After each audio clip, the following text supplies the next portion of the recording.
Hello everyone, कैसे हो आप लोग। इजी कुकिंग विद बॉबी में आप लोगों का बहुत बहुत स्वागत है।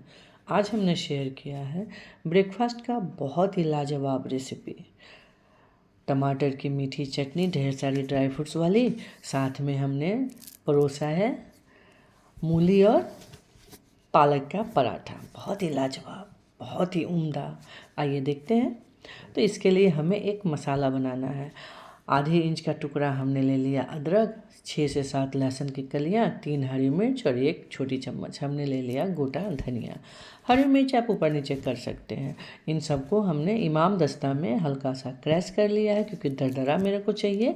अगर आप चाहें तो मिक्सी के जार में भी ग्राइंड कर सकते हैं। बस देखना यही है कि ये महीन ना हो जाए। और उसके बाद चलते हैं अगले स्टेप की तरफ। तो यहाँ हमने ले लिया 3 मूली, यानी 250 ग्राम मूली थी, जिसे पील करके और जड़ें काट दी हमने। तो थोड़ा सा कम हो गया होगा, यानी कि 200 ग्राम के आसपास तो होगा ही होगा। अब चलिए इसे ग्रेट कर लेते हैं। तो ग्रेटर हमारा ना बहुत मोटा है और ना ही बहुत पतला है, और अच्छी तरह से इसे ग्रेट कर लेना है मूली को। आप देख रहे हैं ना। तो ग्रेटर की साइज़ भी आपने देखी है। तो इसी तरह से बातों ही बातों में हमारा मूली सारा ग्रेट हो गया है। आइए मैं पास से दिखा दूँ मूली के लच्छे। तो क्योंकि बहुत ज़्यादा ये पतला नहीं है और न ही बहुत ज़्यादा ये मोटा है, आराम से आटे में ये मिक्स हो जाएगा। आप देख रहे हैं ना लच्छे कितने अच्छे दिख रहे हैं। तो चलिए अब इसमें डाल देना है 1 छोटी चम्मच नमक। पता क्यों?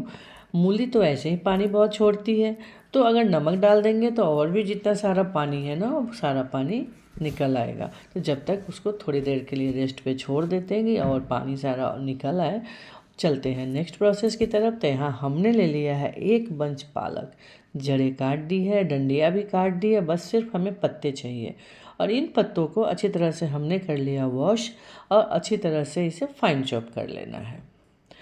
तो पत्तों को जब भी आप फाइन चॉप करें तो पहले पत्तों को धो लें, क्योंकि चॉप करने के बाद नहीं धोना चाहिए।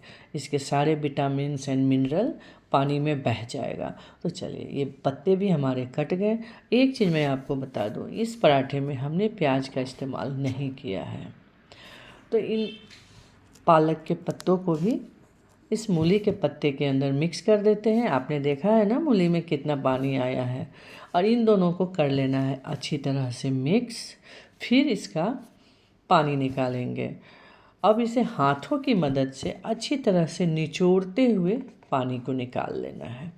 अब आप पूछेंगे पानी जो निकलेगा उसका आपने क्या करना है। तो पानी का करना क्या है, पानी का हमने रीयूज करना है। अभी जो आटा बनाएंगे उसमें ज़रूरत होगा, उस रिक्वायरमेंट के हिसाब से पानी डालेंगे। बच जाएगा तो नेक्स्ट टाइम यूज करेंगे, या तो सब्जी में ग्रेवी में डालें, या आप ऐसे भी किसी भी चीज़ में इस्तेमाल कर सकते हैं। तो देखा आपने पानी कितना निकला है। चलिए इसे डाल देते हैं एक कटोरी के अंदर और चलते हैं नेक्स्ट प्रोसेस की तरफ। तो देखा आपने कितनी आसानी से मूली एंड पालक का पानी बाहर आ गया है ना। तो चलिए अब चलते हैं एक बोल के अंदर, जो हमने पानी निकाल कर मूली एंड पालक को रखा है उसे डाल देते हैं। और थोड़ा थोड़ा, बहुत ज़्यादा बहुत चीज़ों की ज़रूरत नहीं है, बहुत थोड़ी सी चीज़ों की ज़रूरत है। जैसे आधी छोटी चम्मच हमने डाल दिया इसके अंदर मंगरेल, जिसे कलौंजी भी कहते हैं, काला जीरा भी कहते हैं। फिर आधी छोटी चम्मच हमने डाल दिया अजवाइन। अगर आप चाहें तो ज़रा सा 1 पिंच आप इसमें हींग डाल सकते हैं, क्योंकि बहुत सारे लोगों को मूली खाने से गैस होता है, यानी कि एसिडिटी हो जाती है। और जो मसाला हमने पीस कर रखा है, यानी कि जो इमाम दस्ता में क्रश किया है ना, जितना मसाला था सारा का सारा इसके अंदर डाल देना है। और डाल देना है 1 छोटी चम्मच चाट मसाला, और स्वाद के हिसाब से नमक। चूँकि हमने पहले भी मूली में नमक डाला था, लेकिन यहाँ पे हमने आधी छोटी चम्मच सफ़ेद नमक डाला, और आधी छोटी चम्मच हमने डाल दिया इसके अंदर काला नमक। उसका भी टेस्ट बहुत अच्छा आता है। और 1 बड़ा चम्मच हमने डाल दिया है इसमें तेल, और अच्छी तरह से कर दिया मिक्स। अगर आप चाहें तो घी को भी अच्छी तरह से गर्म करके और ठंडा करके इसके अंदर डाल सकते हैं। अब इसमें हमने इस्तेमाल किया है गेहूं का आटा। 1.5 कप हमने डाल दिया गेहूं का आटा। और एक चीज़ इसके अंदर जाएगा, थोड़ा सा मिक्स कर लेते हैं, फिर मैं आपको दिखाती हूँ इसके अंदर क्या जाएगा। तो इसके अंदर जाएगा बेसन। 3 बड़ा चम्मच हमने इसके अंदर ले लिया है बेसन।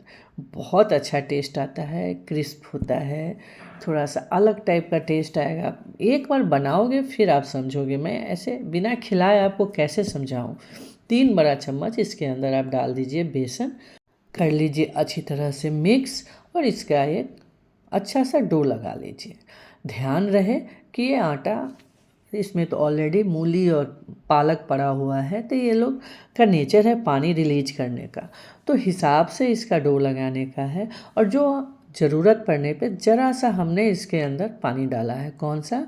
जो पानी हमारा निचोड़ के निकला है ना, वही पानी, मुश्किल से 1 चम्मच या 1.5 चम्मच गया है।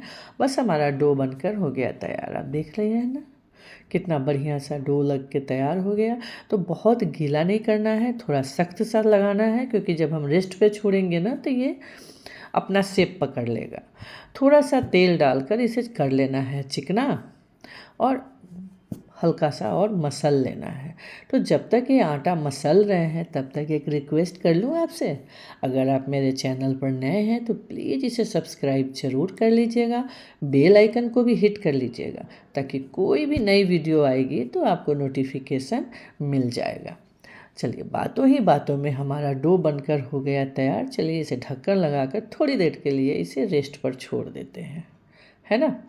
और चलते हैं टमाटर की प्यारी सी चटनी बना लेते हैं, जो खाने का मज़ा दुगुना कर देगा। तो टमाटर हमने ले लिया है 400 ग्राम। ये टमाटर है, ये देसी टमाटर है, हल्का सा खटास लिए हुए रहता है। लेकिन एक चीज़ है, इसका छिलका बहुत मोटा नहीं होता है। बस रफली चॉप कर लेना है इसे, बहुत ज़्यादा फिनिशिंग की ज़रूरत नहीं है। हाँ, वो जो बीच में जड़ें होती हैं ना, उसको हल्का सा काट के हटा लेना है, क्योंकि वो फिर मिक्स नहीं हो पाता है, इसलिए उसको हटा दें और रफली चॉप कर लें। कढ़ाई हमने पहले से ही चढ़ा दिया था गर्म होने के लिए, और उसमें बहुत चीज़ें नहीं डालनी हैं। चलिए, अब मेरा टमाटर भी कट गया, पैन भी गर्म हो चुका है। आधी छोटी चम्मच हमने डाल दिया है सरसों का तेल, और 5 फोड़न इसके अंदर डाल देना है। ज़रा सा सौते करना है और फिर इसके अंदर जो हमने टमाटर काट कर रखी है ना, उसे डाल देना है। देखा आपने। फिलहाल फ्लेम को आप लो टू मीडियम पर रखें और इसके अंदर थोड़ी थोड़ी चीज़ें जो डालनी है वो डाल देते हैं। तो यहाँ हमने 1 बड़ा चम्मच जो पिन खजूर होता है ना, डेट्स, उसको फाइन चॉप करके डाला है। 1 बड़ा चम्मच किशमिश डाल दिया है। 1 बड़ा चम्मच हमने काजू डाल दिया है फाइन चॉप करके। साथ में डाल दिया है एक आधी छोटी चम्मच 1/4 टीएसपी इसमें डाल दिया है नमक। 1/4 टीएसपी हमने डाल दिया लाल मिर्च पाउडर। अब 1/4 टीएसपी डाल दिया हमने इसमें कश्मीरी रेड चिली पाउडर। आप पूछेंगे क्यों? तो कलर इसका बहुत अच्छा आता है। ये टमाटर देसी है तो थोड़ा सा कलर इसका उतना लाल नहीं रहता। और हमने डाला है चीनी, लगभग आधी कप। इतने सारे टमाटर में हमने आधी कप चीनी डाली, और चीनी तो आप अपने हिसाब से ऊपर नीचे कर सकते हैं। 2 सूखी लाल मिर्च डालकर ढक्कन लगाकर इसे फुल फ्लेम पर पकने दिया। 2-3 मिनट पकने के बाद आप देख सकते हैं इसका कैसा शक्ल हो गया है। सारा एकदम स्मूथ हो गया है, क्योंकि ये टमाटर की चटनी बहुत जल्दी बनती है। अगर आप ड्राई फ्रूट्स डालेंगे तो इसका स्वाद और दुगुना हो जाता है। तो लगभग हमारा टमाटर की चटनी बनकर हो गई तैयार। आप देख सकते हैं, है ना लाजवाब। थोड़ी सी और पका लेते हैं और इसे ट्रांसफ़र करते हैं एक बोल के अंदर। तो देखा आपने, रसीली टमाटर की चटनी होगी तैयार। तो अब चलते हैं पराठे की तरफ। तो आटा को चलिए चेक कर लेते हैं। तो आटा हमारा अच्छी तरह से सेट कर गया है, यानी कि मुश्किल से 5 से 7 मिनट लगा है। चटनी हमारी बनकर तैयार हो गई। अब चलिए इसके छोटे छोटे पेड़े बना लेते हैं। तो पेड़े की साइज़ आप अपने हिसाब से रख लेना, ये आपकी चॉइस है। मोटी पतली आप कैसा पराठा बनाएंगे। थोड़ी पतली बनाना, बहुत ज़्यादा मोटा नहीं बनाना, क्योंकि हल्का क्रिस्प, ऊपर से क्रिस्प अंदर से सॉफ्ट, ये पराठा बहुत अच्छा लगता है। तो आसान है ना। हमने इसमें ही आटा को गूंद दिया है। और इसे आप बनाते आटा में उसको फील करते, कभी कभी फट भी जाता है। तो इससे जो बिगनर्स होंगे वे भी ये पराठा आसानी से बना सकते हैं। तो चलिए इसका पराठा बेल लेते हैं अपने हिसाब से। बहुत ना बड़ा ना बहुत ज़्यादा छोटा। आप साइज़ देख रहे हैं ना, पतला भी, आप थिकनेस भी देख सकते हैं। बहुत ज़्यादा मोटा नहीं है ना बहुत ज़्यादा पतला है। इसी तरह से सारे पराठे बेल लेते हैं। है ना आसान, कितना आसान है। ना तो फिलिंग का झंझट, ना स्टफिंग बनाने का झंझट, बस फटाफट से में चॉपिंग करो और आटा गूंद लो। है ना लाजवाब, कितना आसान है। तो इसी तरह से सारे पराठे बेल लेते हैं। अब बारी आती है पराठा सेकने की। तो तवा हमने पहले से गर्म कर लिया था, तो चलिए उसके ऊपर प्लेस करते हैं पराठे को और धीरे धीरे करके सारे पराठे इसी तरह से बेल कर सेक लेना है। फ्लेम को लो टू मीडियम रखना है, हाई नहीं करना है ना ही लो करना है। लो टू मीडियम रखने से अच्छी तरह से पकेगा भी और क्रिस्प भी होगा। और हाँ, इसे आप या तो घी में सेकें या तेल में सेकें, टेस्ट में कोई फ़र्क नहीं आएगा। तो हमने यहाँ रिफ़ाइन ऑयल का इस्तेमाल किया है, आप चाहें तो घी में सेक सकते हैं। तो इसी तरह से दोनों तरफ से उलटते पलटते एकदम ब्राउन होने तक इस पराठे को सेक लेना है। ऊपर से क्रिस्प, अंदर से सॉफ्ट, बहुत ही लाजवाब स्वाद वाली ये पराठा बनकर होगा तैयार। तो आसान भी है ना। तो दोस्तों, इसी तरह से सारे पराठे बना लें। और जब तक ये पराठा बनकर हो रहा है तैयार, तो चलिए एक छोटी सी रिक्वेस्ट और कर लेते हैं कि अगर वीडियो पसंद आती है तो प्लीज़ इसे अपनों के संग शेयर ज़रूर कीजिएगा। साथ में कमेंट करना बिल्कुल नहीं भूलिएगा, क्योंकि आपका कमेंट, आपका फीडबैक हमारे लिए बहुत मायने रखता है।